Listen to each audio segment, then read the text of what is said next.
Like, people have a lot of guilt.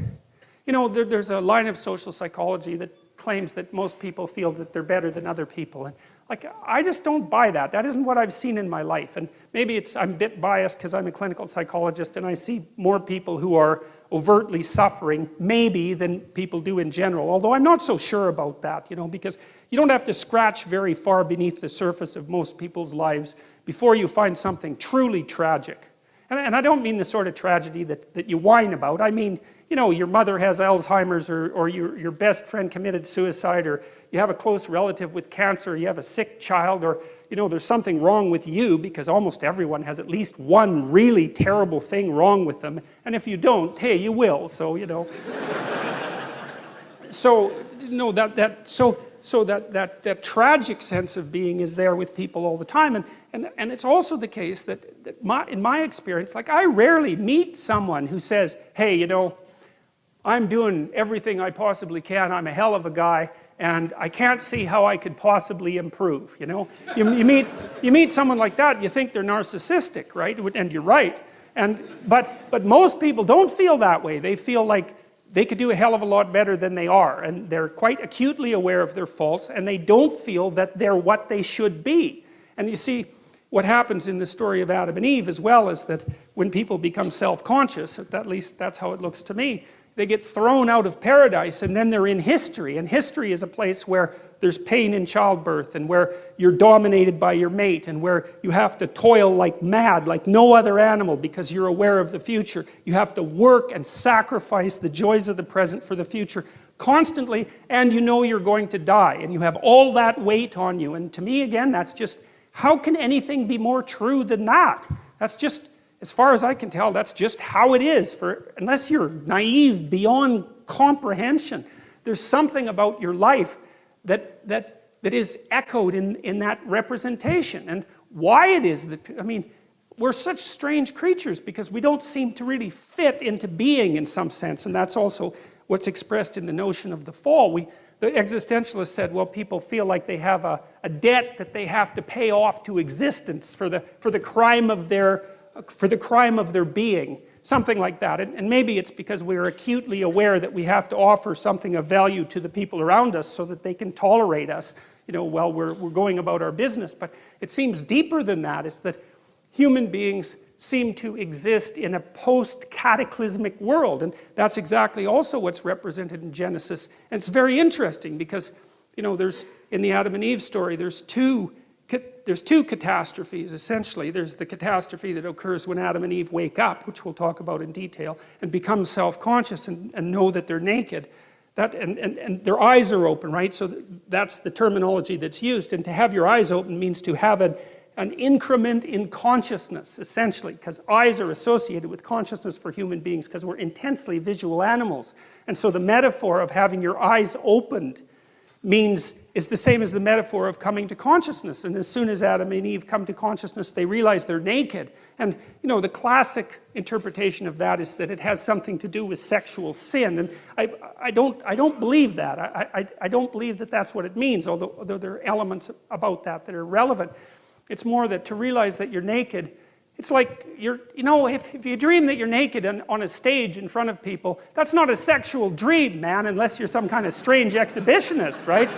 It's you want to cover yourself up and get the hell off that stage as fast as possible. And so to be naked in front of a crowd is to have everyone, it's to have the judgment of the social world focused on your self-evident inadequacies.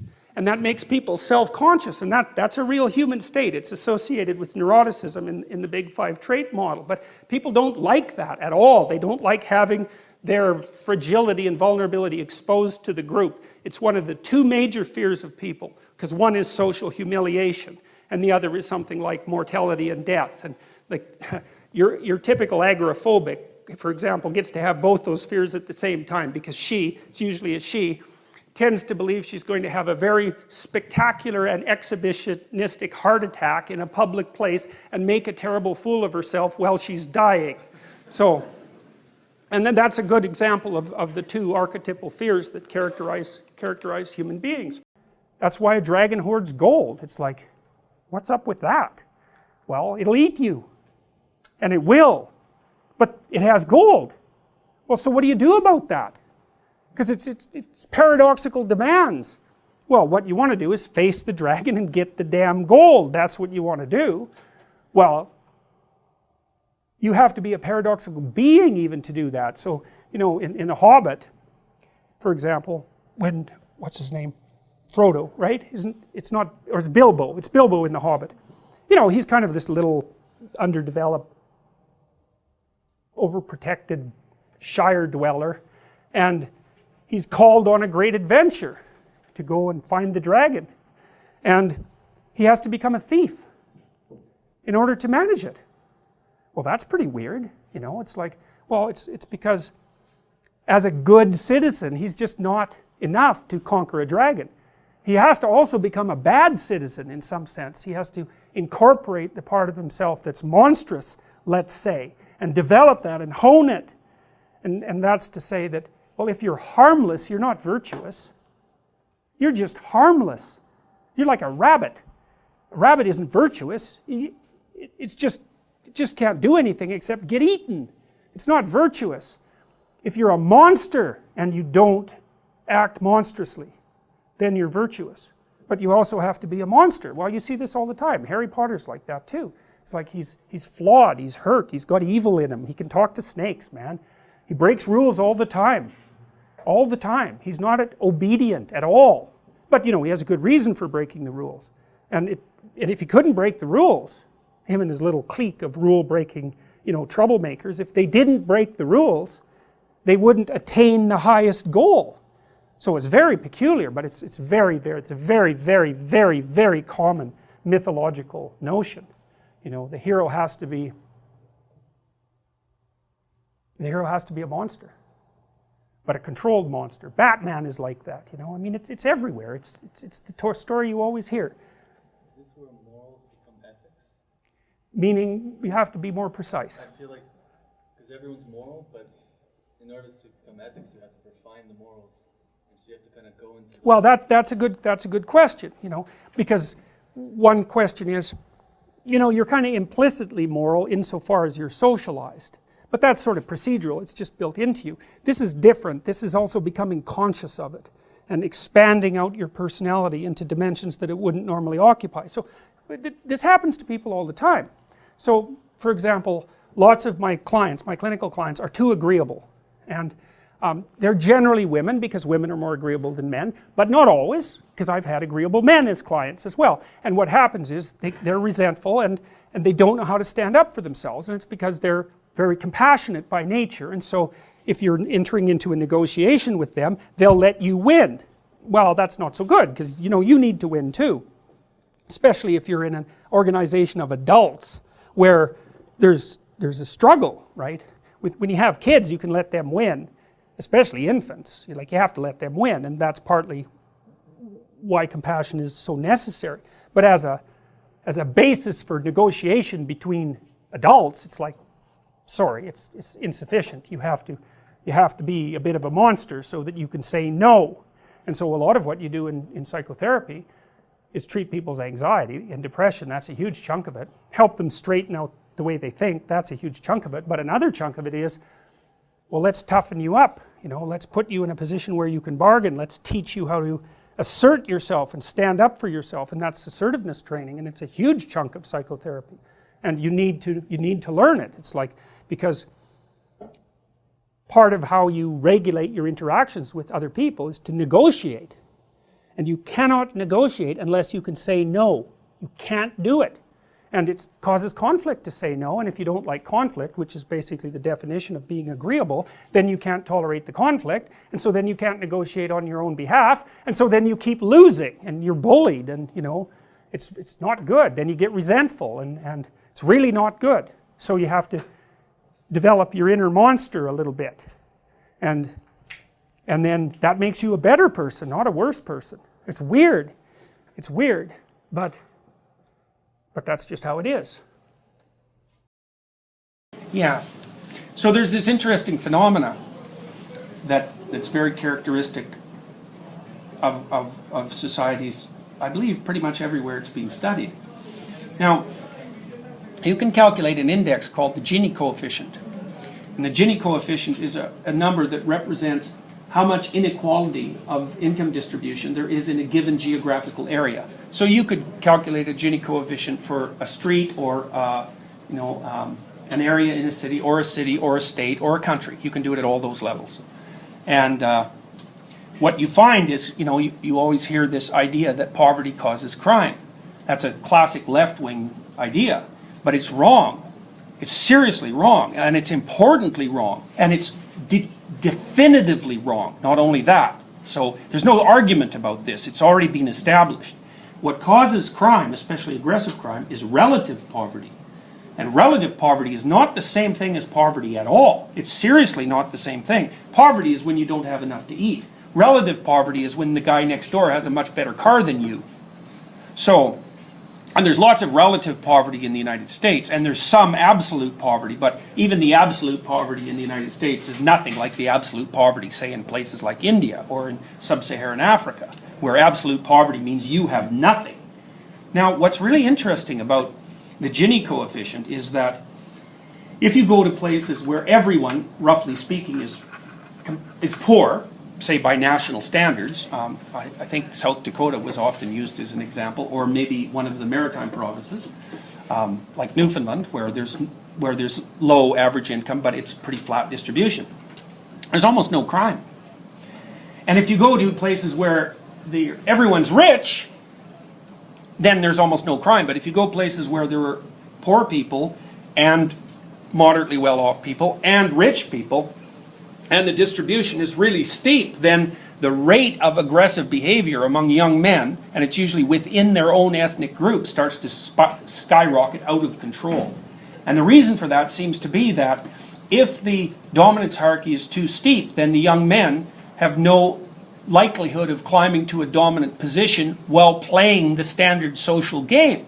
And so what they do is turn to aggression to make their mark on the world. And it works too. That's the other thing, is that, make no mistake about it, if you're looking for status in a place where status is hard to achieve, and you're the meanest, toughest guy around, then, and around a bunch of people who, like you, don't have much money, then you're going to benefit from that status. It works. Yeah. Would that be part of the reason why? Because I think that the violent crime rate in the U.S. is higher than it is in Canada. Would that be part of the reason why? Sure. Or? Okay. Sure. Yeah. I mean, you can make a real conservative argument for making sure that, the conservatives are very anti-income distribution, and we figure that's because of the guys that have this male independence. They identify with this male independence factor. They don't want to be distributing resources to people who are down the dominance hierarchy because they want them down in the dominance hierarchy. They want there to be a difference between the people on top and the people on the bottom so that they can be the people on top, so that it increases their relative attractiveness. Like, it's a perfectly logical game. And they presume that, well, the rules are set up and like every man can go for it, do his best, and the winner wins and the loser loses, and that's just how it is. And don't ask me to fix it because I don't want to, And besides that, I find it distasteful to attempt to fix it. More than that, right? Because it's a moral issue. It's not just an intellectual issue. So you can make a case. However, you can make a case from the conservative point of view, especially with regards to, say, beliefs in religious traditionalism and the desire to maintain social stability, that you shouldn't let income distribution become too unequal. Like, one of the big things your society has to do is to make sure that that doesn't get out of hand, because it tends to get out of hand. It tends towards a few people having everything and almost everyone else having nothing. It's a natural, in a sense, it's a natural consequence of economic progression, which is actually something that Marx pointed out, although an Italian named Pareto had figured it out at approximately the same time, and I think with a lot more conceptual clarity. But the more unequal you let your society get, the higher the probability of death, roughly speaking, through violent causes. And but I'm telling you why it is that men want to climb the dominance hierarchy, and the reason they want to climb the dominance hierarchy is because that's how they get access to women. I was going to actually ask earlier in this discussion when you were talking about the familiar and the unfamiliar and the structure. So it seems like we all want to live within a structure, but we don't want the rules to apply to ourselves. Well, we have this contradictory problem. We want to be protected by the structure, but we want to advance our position within it. And so that means, what that should mean, and this is, I think, the definition of civilized behavior, is that you're allowed to advance your position within the structure as long as you don't disrupt it negatively. You know, and I think most people do that. In fact, I think people in civilized countries do that so effectively that it's an absolute incomprehensible miracle. I can't understand how or why it ever got established. But like a psychopath will climb the ladder and cut the rungs off underneath them, fundamentally, right? It's like he doesn't care. He doesn't even care if the damn thing maintains itself. You know, he's perfectly willing to have it destroyed after he's exhausted it.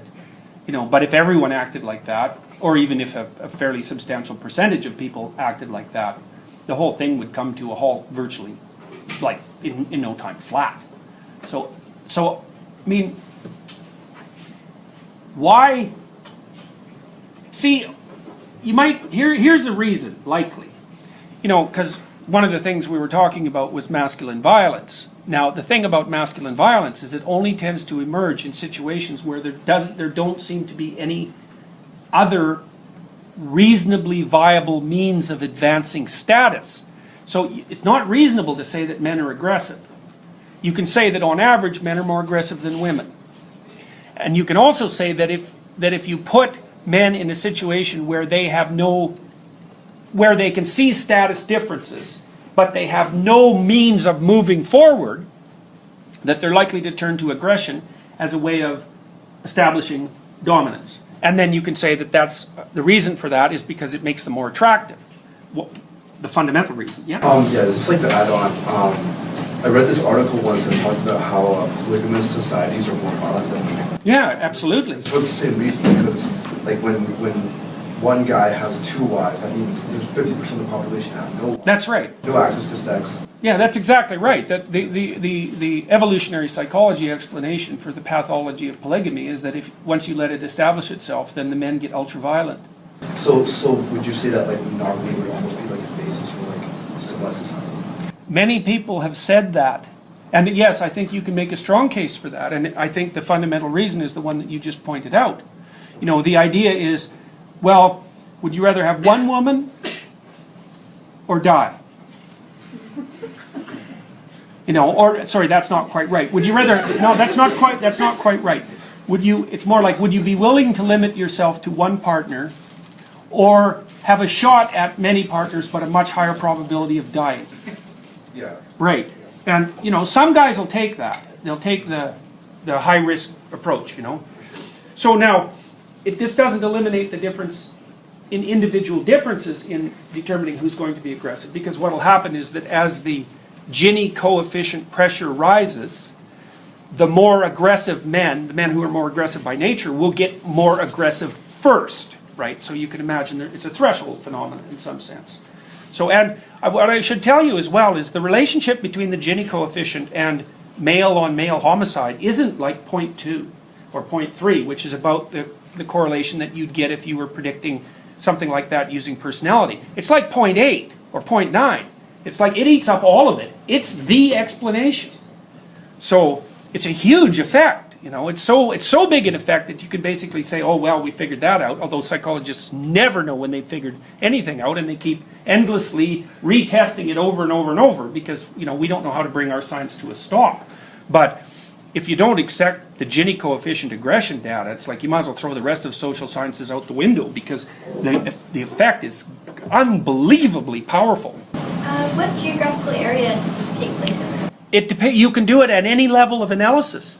You can do it by county, you can do it by city, you can do it by state, and you can do it by country. And it works on all of those levels. Like it predicts aggression level? You bet. Yeah, and that's a great question. I mean, the methodologically sophisticated studies have done exactly that to ensure that it's actually this phenomena rather than other factors that might be operative in that particular geographical area. So countries with a higher Gini coefficient are more violent, and cities within that country that have a higher than average Gini coefficient for that country are more violent on average. It's a very, very robust finding.